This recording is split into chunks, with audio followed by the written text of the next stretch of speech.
안녕하세요. 반갑습니다. GTS 한국사 오늘 현대사 네 번째 주제 1공화국에 대해서 한번 살펴보겠습니다.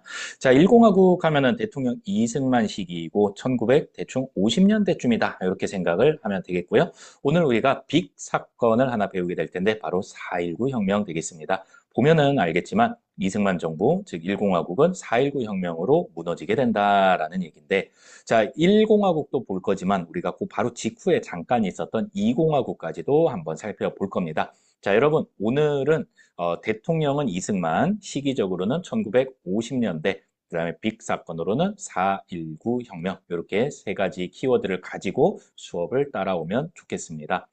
헌법이 바뀌어요. 헌법이 오늘 1차 개헌, 2차 개헌을 배우게 될 텐데 개헌이라는 것은 헌법을 개정한다, 바꾼다 이런 뜻인데 그중에 1차 개헌의 별명이 있어요. 그게 바로 발췌 개헌이고요. 그 다음에 2차 개헌의 별명은 4.4.5입 개헌입니다.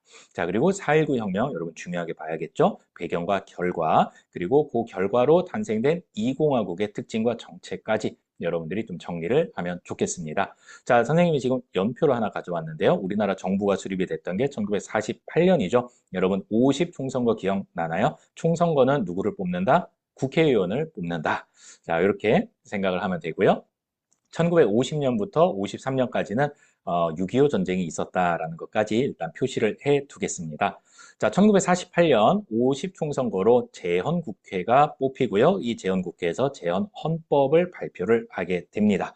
자, 이제 헌법의 내용 간단하게 좀 살펴볼 건데요. 대통령제를 채택을 합니다. 우리는 대통령제가 너무나 익숙하지만 여러분 영국이나 일본을 한번 떠올려 보세요. 거기는 내각제에 의해서 총리의 힘이 굉장히 센 그런 정치 체제잖아요.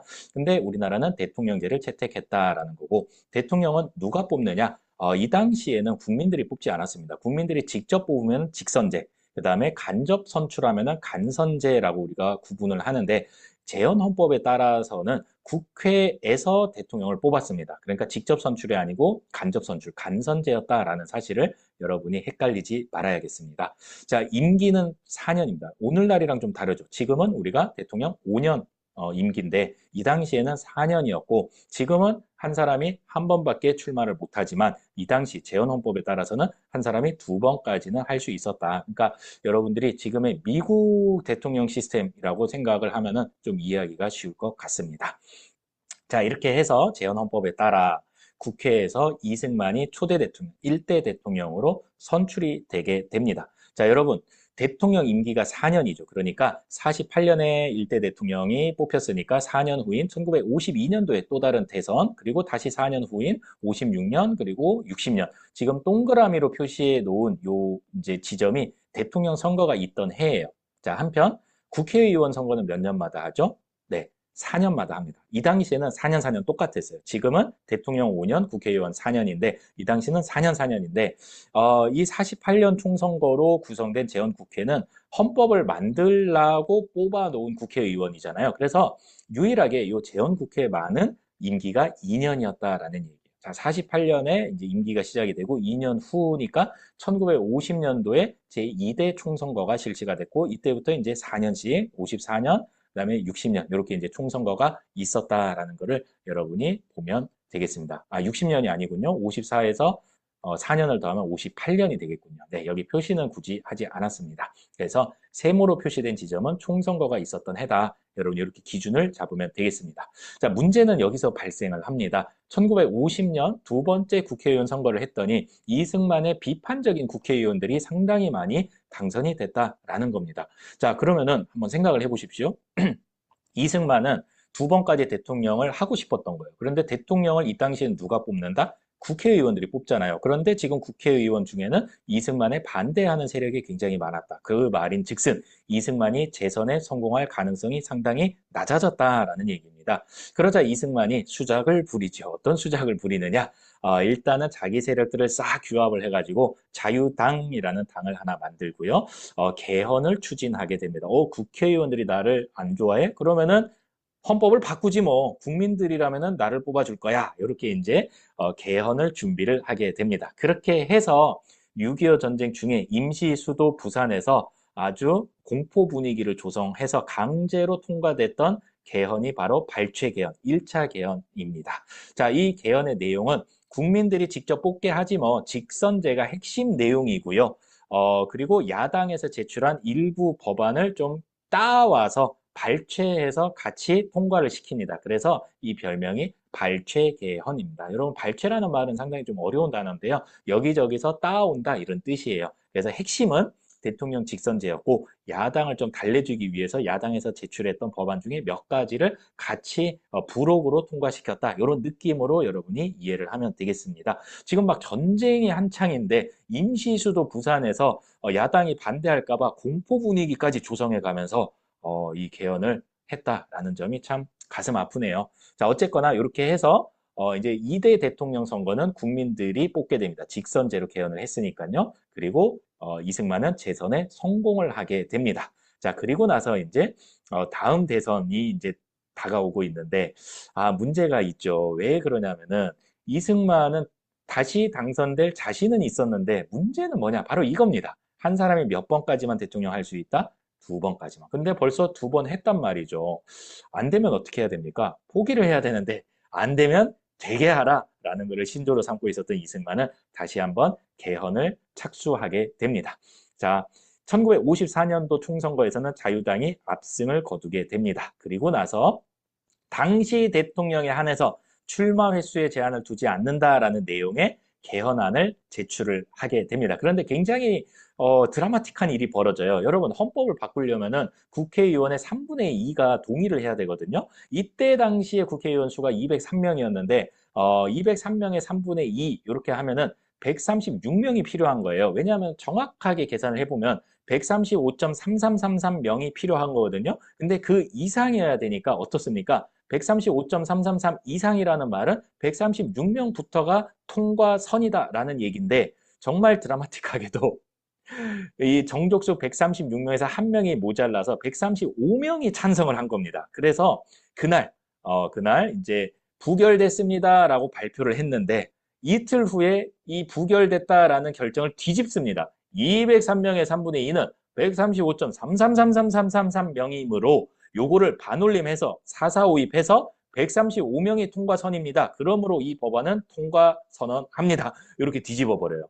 여러분, 반올림의 법칙을 적용을 시킨 거예요. 그래서 요 333을 버려버리고 135명이니까 통과야. 이렇게 이제 억지를 썼다라는 얘기입니다. 여러분, 반올림을 한자로 쓰면은 4,4,5입이에요. 4까지는 죽여버리고 5부터는 들여보낸다. 반올림이잖아요.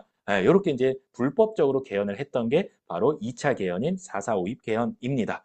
자, 당시 대통령 출마 횟수 제한을 없앤다라는 거는 누구에게만 해당이 되는 겁니까? 그렇습니다. 바로 이승만에게만 해당이 됩니다. 그러니까 한마디로 이승만은 죽을 때까지 대통령 선거에 나올 수 있게 됐다라는 얘기입니다. 그렇게 해서 강제로 이제 출마 기회를 얻은 이승만에 저항하기 위해서 그때 당시 야당이 싹 모여가지고 민주당을 창당하게 됩니다. 이게 바로 이제 오늘날 민주당의 이제 전신이라고 볼 수 있겠죠. 자, 그렇게 해서 1956년도에 이제 3대 대통령 선거가 치러지게 됩니다. 그때 당시 자유당에서는 이승만과 이기붕, 이승만은 대통령 후보에, 그다음에 이기붕은 부통령 후보에 이제 등록을 하게 됩니다. 런닝메이트제였거든요.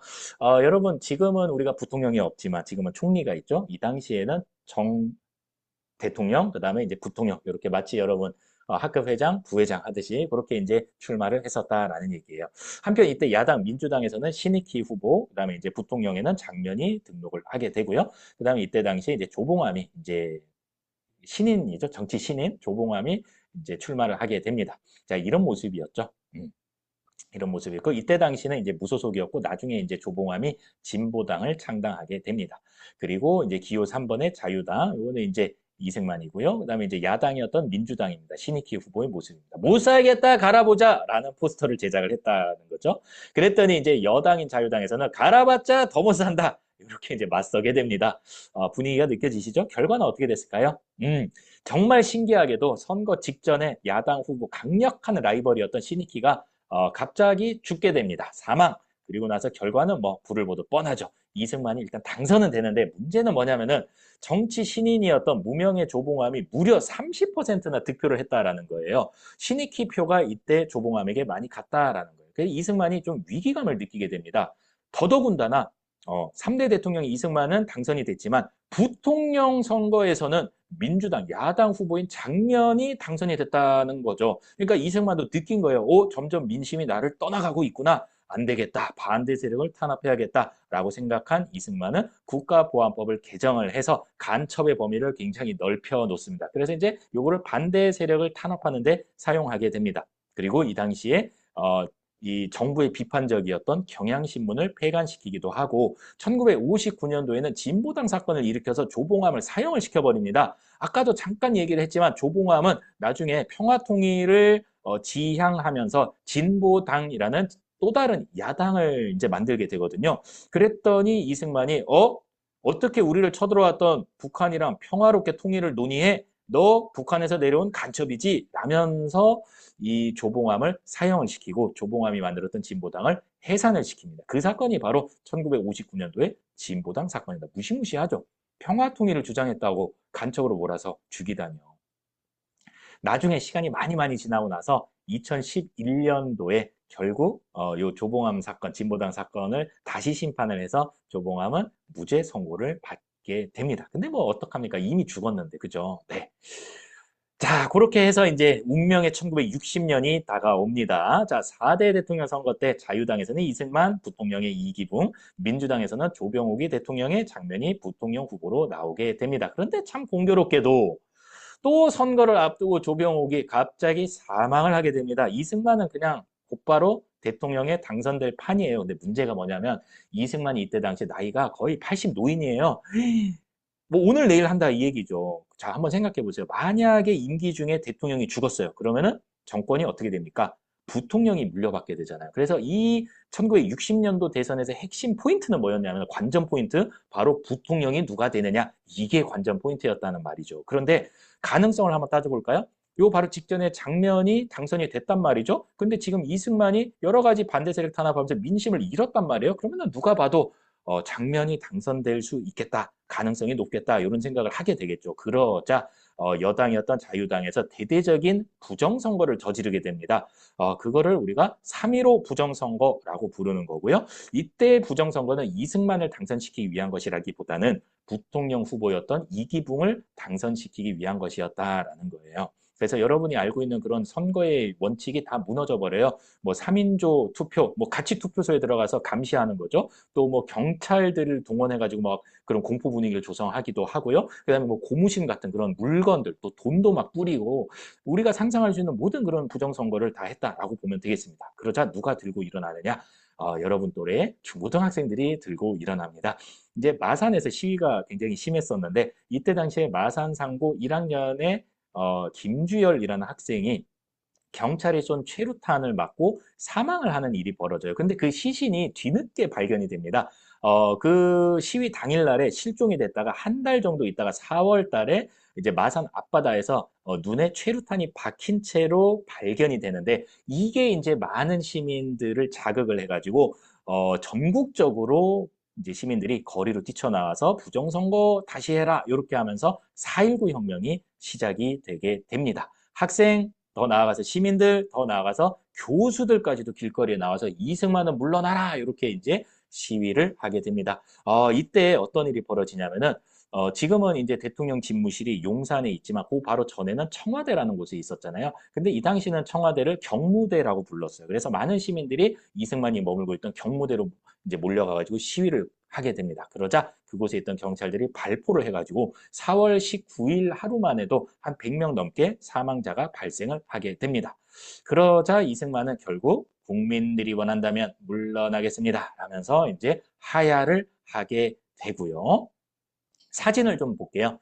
자, 지금 보고 있는 사진은 3.15 부정선거 비판하는 그런 시위라고 보면 되겠습니다. 교복 입은 학생들이고요. 요거는 이제 진압하는 경찰들. 그 다음에 요거는 이제 마산 앞바다에서 떠오른 김주열 학생의 시신. 지금 눈에 최루탄이 박혀 있는 모습을 볼 수 있습니다. 자, 이 사람들은 이제 초등학생들이죠. 부모 형제들에게 총구리를 대지 말라. 뭐 이렇게 이제 또 초등학생들까지도 길거리에 나오게 되고요. 요거는 이제 경무대 앞에서 경찰이 시민들을 향해서 총을 쏘는 그런 모습이라고 볼 수 있겠습니다. 이승만 정부는 군대를 동원해서 진압을 하려고 했어요. 그런데 지금 보면 알겠지만 굉장히 이 군인들이 군대가 시민 친화적이지 않습니까? 맞아요. 군인은 이때 개입하지 않고 중립을 지켜줍니다.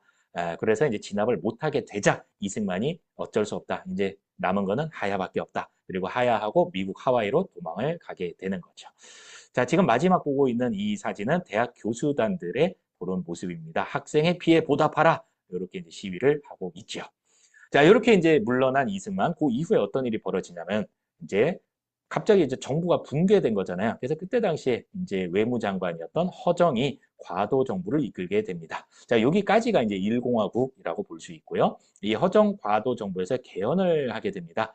요게 이제 1차, 2차, 3차 개헌이 되겠죠. 이제 내각제, 대통령의 권한이 너무 세다라고 생각을 해서 일본식으로 내각 책임제로 개헌을 하게 됩니다. 그리고 국회도 상원, 하원 이렇게 쪼개버려요. 민의원, 참의원 이렇게 이중 국회로 이제 개헌을 하게 됩니다. 그리고 이제 선거를 다시 하게 됩니다. 총선을 다시 해서 민주당이 압승을 거두게 됩니다. 자, 그리고 나서 총리의 장면, 그다음에 대통령의 윤보선을 선출을 하게 되는 거죠. 자, 이 당시에는 내각제이기 때문에 대통령 윤보선보다는 총리였던 장면의 힘이 더 셌다라는 거를 여러분이 알아두면 되겠습니다. 근데 어쨌거나 대통령으로 따지면은 윤보선이 대통령이 된 거고요.